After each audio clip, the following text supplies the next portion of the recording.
So last week was the late equaliser to Southampton, and then this week worse.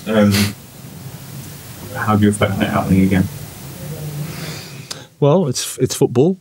We did a lot well in the game, but the pain at the moment is pretty hard. The lads are devastated. We're all devastated. We're unable to sustain what we need to do to win games in the Premier League at the moment. That's the reality. We've been in winning positions or good positions for a few games, and we haven't been able to hold on for different reasons. So we have to accept, or not accept, but we have to, there's nothing we can do. It's the feeling we have now is the feeling we have now.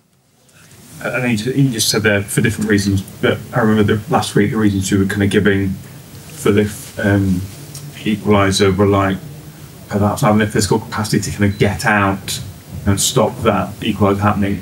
Did you see the same things happening again? Yeah, it's not totally down to that, but yeah, there is that for sure. There's a physical requirement in this league. There's a demand in this league that you have to be so fit, so physically strong, so mentally strong to see out winning situations in difficult places, Goodison Park and Anfield and here. So we weren't able to do it. So that, of course, that focuses everything's focused on that, and it's a shame because there was lots of good things in the game, but I can't really take any solace from the good things in the game because we've lost. I'm sure you will have heard the chants from the fans during the first half about Füllkrug and getting him on the pitch, and he says what he wants, and Germany's right. Can you understand their kind of sentiments? What did you make of the songs? They're entitled to sing whatever they want.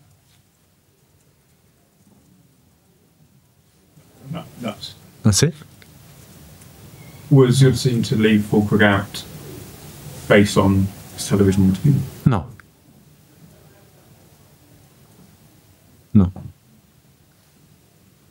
Great. Because the team's conceded 5 times late since February, is it almost like a fear among the players? Like it's happened so much previously that could happen again? Probably, yeah. They're human. Psychologically, if you've been through this bit, you can feel it. They're in a bad situation in terms of the season we're having. So there's a lot of baggage there. And, you always play good teams in the Premier League. So playing against a strong opponent that will obviously push and push and push at home. 1 goal's never enough. So I'm just going to throw cliches at you, but it's not.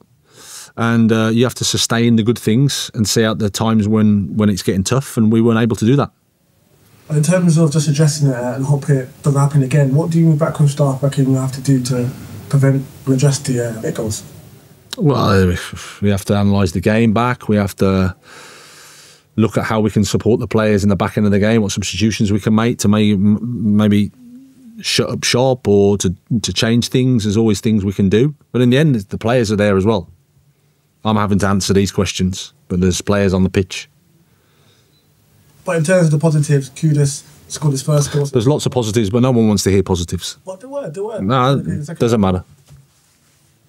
Sick of talking about positives. So just on that, what one told the players just now in the dressing room? We have to stick together. Because it's a tough last 4 weeks, and we have to be together. Very much. What are your thoughts on how it was like back here at the Albion the second time here with a different coach? And also, were you sort of surprised at the energy levels they had in that last 10 minutes of the game? Before you came in, Fabian Herzog was talking about the game plan they had at that last 10-minute period to work on that. Whenever you win, you're a genius and you've got all these game plans. I don't know, I can't speak about Brighton. Just in terms of the way the match went, it seemed that the system itself seemed to well. It felt like many of the chances you created came from the system, and particularly the width that you were able to get, especially on the right hand side, particularly with Jared and Alan. Is that one thing at least that you could hold on to, that the players really seem to be understanding the system that you're playing, and you're getting some joy from it? Honestly, I don't feel like I want to speak about anything positive, because I'm in too much pain to talk about positives, because no one wants to hear positives. But there were some. Of course there were. There were lots. I'm not stupid. But we've lost. 2 goals have gone in from 35 metres. Congratulations to Brighton. We're suffering. Okay. So like, as we mentioned, like West Ham haven't come back and won a game this season. Do you think it's just a psychological factor, or what are the factors and what are you going to work on going forward to make sure that you come back from losing positions? As I said before, there's a psychological element. There's an ability to sustain what's required at a Premier League level.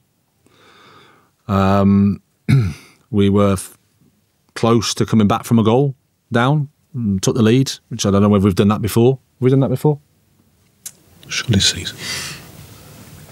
But yeah, we have a lot of work to do. Graham, I haven't seen this frustrated since. Well, I'm going to be frustrated, huh? Yeah. Of course I am. I'm not not a robot. I'm a human being as well. I stand there myself, give everything to this, what I'm doing. Of course I'm going to be upset. Of course I'm going to be frustrated. I have to come here and speak calmly to you guys. But that's not how I'm feeling inside. If you want me to swear, I can swear.